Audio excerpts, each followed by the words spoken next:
Okey, sekarang kami buat mi kuah udang. Wah, Special udang. punya. Letak udang dalam 7 ekor. Ya. Oh. Ni udang. Wow. Limau, ada telur, semua. Telur, Tahu, cili. mi udang. Mi udang. Sekarang mi kuah kambing pula. Oh, wah, besar ni kambing. Besar. Wow, kambing. Ada limau, Cili.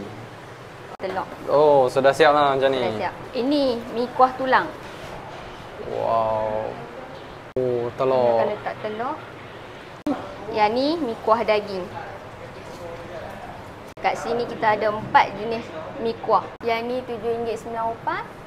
Yang ni RM12.9. Ini harga promosi sempena bulan kemerdekaan. Kat sini kami ada special nasi juga. Nasi ala Thai. Oh, cantik. Yang ni specialnya.